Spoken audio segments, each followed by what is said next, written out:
El economista Sergio Botana fue reelecto intendente de Cerro Largo con una votación imponente, a pesar de que habían duros cuestionamientos, hasta del mismo Partido Nacional. Cerro Largo tiene una dependencia interesante de los brasileños. Buena parte de los grandes empresarios del norte del país son de Río Grande del Sur o son oriundos del Brasil. Le planteamos a Botana ese y otros temas, por ejemplo, grandes empresas uruguayas o la posibilidad de una tercera planta de celulosa. Y el famoso puerto de las aguas del Tacuarí que llevaba adelante Foderec, un empresario de Colonia, ¿en qué quedó?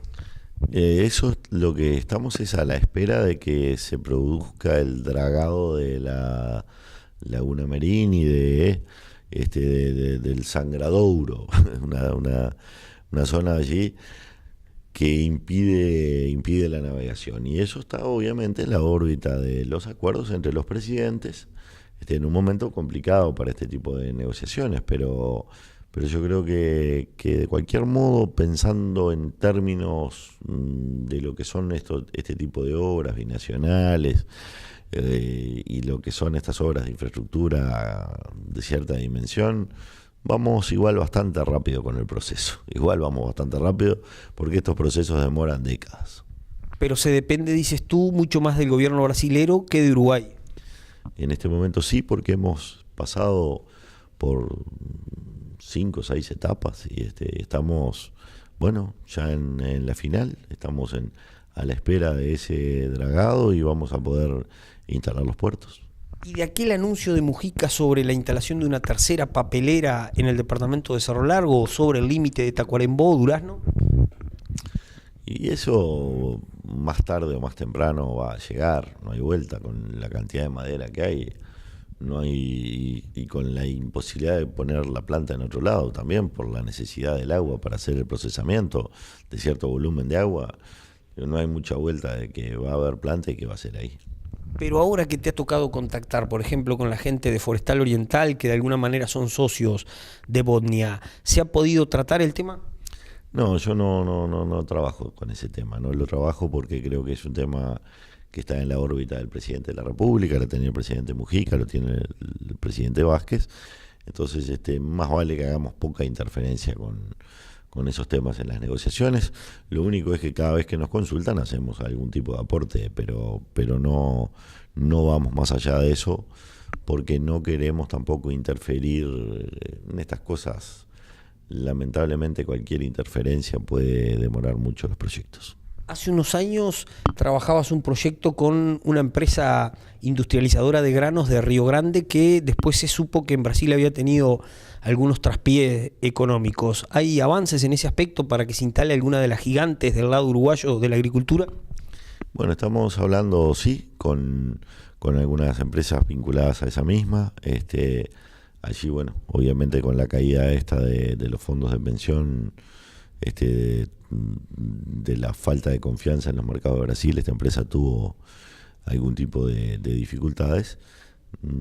Es una lástima que no hayamos podido instalar una planta en tiempo y forma porque seguramente esto hubiera ayudado a la parte uruguaya de esa empresa, le hubiera quedado liberada de todos esos problemas y tendríamos más empleo y más trabajo y más posibilidades. Pero bueno, de cualquier modo estamos en conversaciones con alguna otra empresa de ese porte también, con mucha tranquilidad. Estas cosas algunas se concretan, pero siempre se concretan en los momentos en que se pueden concretar. Por ejemplo, como intendente de Cerro Largo, ¿te ha tocado reunirte con los representantes de esa mega empresa de uruguayos que se basa de capitales del exterior que maneja Sartori? No. Los compradores del Tejar. No me he reunido con ellos. Porque tienen grandes extensiones y serían de los uruguayos los más fuertes. Además, tienen un molino en Tacuarembó. Sí, pero nunca he tenido oportunidad de reunirnos. Conozco algunas de sus propiedades, sí, pero no he tenido la posibilidad de juntarme con ellas, porque además nosotros hemos apuntado bastante más hacia el relacionamiento con el Brasil que en el Uruguay. Y con respecto a las extensiones, que con Argentina. en el tema de las extensiones de tierra, ¿hay algún cálculo, alguna medición de Cerro Largo con respecto a cuánto cae el área de la agricultura? No, no tengo todavía la estimación, pero uno ve la caída enorme del área plantada. Ha caído de manera sustantiva y se nota en el nivel de actividad y en el crecimiento del desempleo.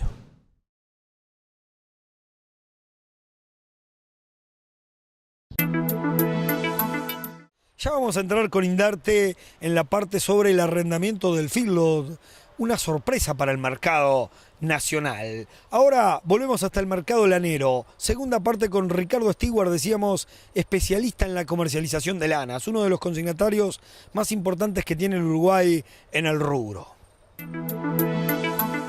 ¿Y cómo son las lanas que se van esquilando? ¿Cómo salen? Bueno, la verdad que la sorpresa es que las lanas están lindas.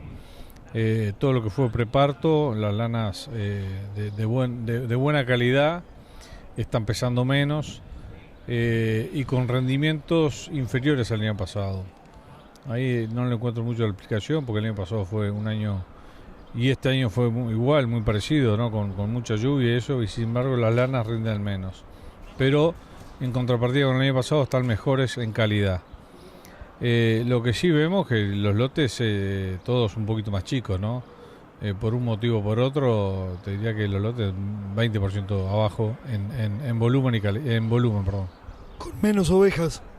Sí, todo, sí, y la verdad estamos en una lucha porque el negocio es bueno. Recién ahora te diría que lo pudimos ver en el Prado, donde el ministro se comprometió a luchar contra, ni siquiera habló del abigeato, habló del robo de los ovinos, y bueno, y es un poco la señal que precisamos, que el productor de ovinos vea que lo que él produce es importante para el país. Entonces que no sea un simple robo, un abigeato, que al final terminaban dejando de la producción, ¿no? ¿Se atrasaron mucho las esquilas? Las esquilas están atrasadas, pero por otro lado se compensa que hay menos ovejas, hay la misma cantidad de máquinas prácticamente, entonces cuando aparecen los días lindos como hoy, enseguida se meten en la cancha y recuperan, ¿no? 10º remate Angus de primavera de Frigorífico Modelo. Viernes 30 de octubre, 18 horas, Agropecuaria de Artigas. Salen a venta 40 toros PI y PC con EPD. Incluye 8 planteleros, 10 toros SA de 2 años, 30 vientres PI preñadas y sin servicio, 50 vientres SA preñadas a parir en otoño y 100 vaquillonas SA 2 años sin servicio. Administra y financia Scotiabank. Remata Escritorio Rubén F. Canepa. Informes Uruguay 1301, teléfono 473 25 401. No lo olvide, el viernes 30 de octubre vuelve el Angus del Modelo a la Agropecuaria de Artigas. Vea catálogo y videos en www.rubenfcanepa.com. Segunda parte con Jorge Bonino. Decíamos que Estados Unidos tiene la posibilidad de habilitar las carnes uruguayas con hueso en ovinos y cambiarían los valores. Pero también Medio Oriente es un mercado interesante para el futuro del país. Segunda parte del diálogo. Bueno, decía que Estados Unidos está a punto de comenzar a comprar un negocio que se espera por parte de Uruguay en materia de ovinos desde hace años. Claro, porque digo, en la especie ovina, la carne ovina con hueso es interesante porque requiere menos costos de procesamiento sobre todo. Podemos vender el Frank Rack, que es muy apetecido en países que tienen un alto poder adquisitivo. Entonces nosotros apuntamos al NAFTA, o sea, Estados Unidos, México y Canadá, y a la Unión Europea y a Japón. Si nosotros podemos entrar con carne ovina con hueso, que no es para el bovino no le sirve eso, pero al ovino le sirve y mucho. Hoy los mercados son muy buenos, tanto Brasil como Canadá, pero entrando a eso, Brasil como China, pero entrando a esos mercados podemos tener los mismos precios que tiene hoy Australia y Nueva Zelanda. Y evidentemente que ahí los precios cambian notoriamente hacia el productor y a la exportación, y eso nos permitiría entonces aumentar los beneficios y los ingresos. Por eso apostamos fuertemente y creemos que a corto plazo estará y será algo de que volverá también a incidir en ese aumento del stock y de la oferta que tanto queremos. Claro, es muy difícil hablar de valores, del precio de la carne, porque con estos vaivenes hay cambios constantes. Pero ¿cuánto más en porcentaje puede valer la carne ovina si entra con hueso a Estados Unidos? Y bueno, lo que vale en Australia y Nueva Zelanda, ponerle hoy acá, anda en torno a cordero en pie en el 1,80, alrededor de eso. Tal vez un poco menos, pero más o menos anda en eso, anda en 3,80 el kilo de carne. Si rendiera el 50%, que no todo rinde el 50%, para redondear un poco, con un 1,80 estaríamos medio cubierto en pie. En Nueva Zelanda y en Australia con sus dólares, pero anda en torno a los $5 y algo. Pasarlo al dólar americano será, ponele 4 largos, pero duplica el precio. Habrá que ver después costo operativo y todo lo demás. O sea que eso abre mucho. Pero por otro lado te digo esto, hay precios reales. La carne ovina anda en torno a los $4.000. El Fren Rack, que es un corte específico con hueso que no puede entrar, que son unas pocas costillas, unos pocos kilos por cordero, pero andan arriba de los $12.000-13.000 la misma tonelada. Evidentemente que no todo el cordero es eso, pero si vos podés entrar con ese precio en otro lado, evidentemente que valorizás también a los otros. O sea, claro, además Estados Unidos es uno de los grandes compradores de carnes y un país con millones y millones. Claro, que por eso yo digo, hay que aumentar el stock, aumentar la producción para poder abastecer ese mercado, porque además abre Estados Unidos y enseguida va a abrir México y va a abrir Canadá, y bueno, y con esta avenida de Oriente y con todo esto, la cosa se empieza a acercar para que la Unión Europea nos empiece a considerar. ¿Por qué demora tanto la apertura de estos mercados para Uruguay? No, todos los mercados demoran. Lo que pasa es que cuando vos, en la parte esta, yo no soy un especialista ni nada que se le parezca al mercado, pero lo tengo bien asumido, hace más de 30 años que trabajo en esto, bien asumido que hay 3 patas, una parte sanitaria, que es la que trato de aportar y colaborar con nuestro servicio veterinario, con el doctor Mucio y todo su equipo, que la verdad que en eso, como lo fueron antes otros, una política de Estado que se viene haciendo, esa parte sanitaria Uruguay está muy bien posicionado. Después viene la parte política, es decir, cada país tiene que defender. Entonces, lo mismo que yo te diga que acá mañana nos taparan de carne bovina, acá, evidentemente nos fundiríamos todos los uruguayos. Entonces digo, también hay regulaciones políticas que tienen su que ver también. Y después está la parte económica, que el precio sirva. Entonces tienen que darse las 3 patas para que en el caso de Estados Unidos, no creo, es más que nada por un principio. Estados Unidos no precisa ganar otro mercado, está bien abastecido. El volumen de Uruguay no le complica mayormente, pero también tiene tantos problemas como de repente para no atender prioritariamente esto, y por eso se demora, por más que la parte sanitaria hoy está bien y reconoce.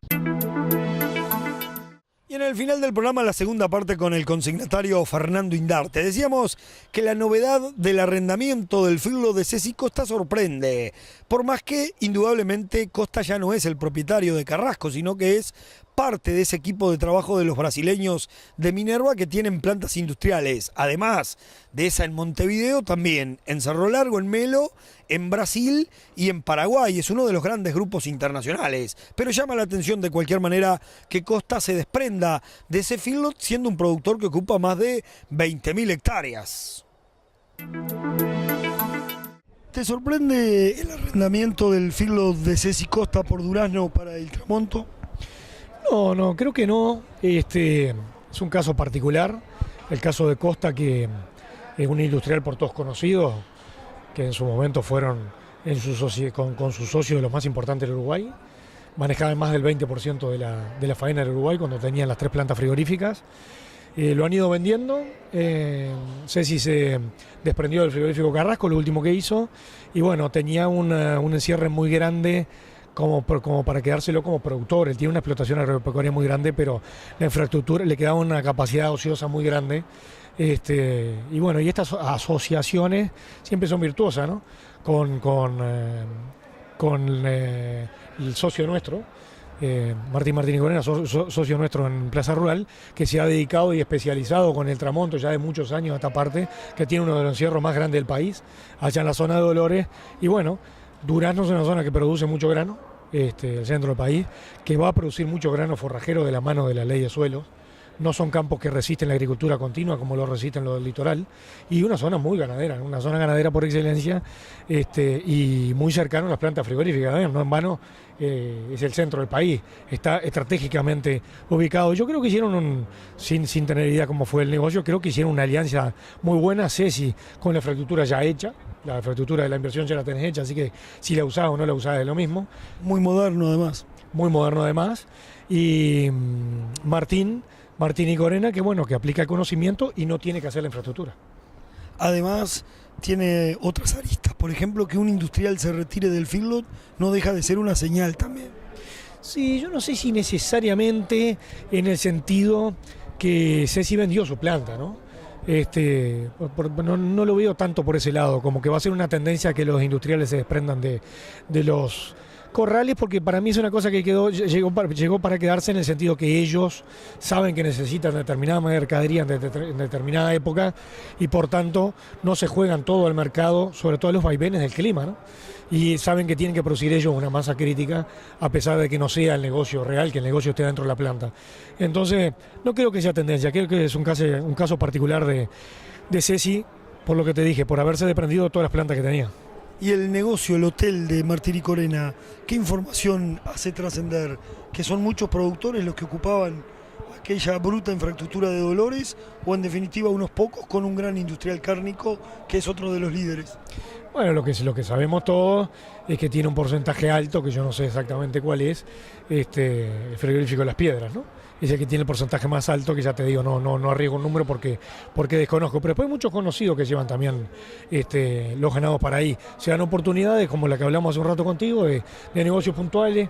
Hay gente que le sirve el negocio del feedlot, no estrictamente por lo que pasa dentro del corral, sino porque puede sacar sus novillos de antemano en el campo, puede preñar mejor las vacas, puede recriar mejor los novillos, en fin.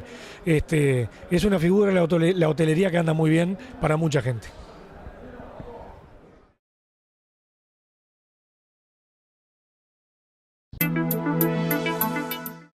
Y de esta manera llegamos al final. El gusto de haber estado junto a ustedes. Nos reencontramos en algunos días. Han sido muy amables. Muchas gracias.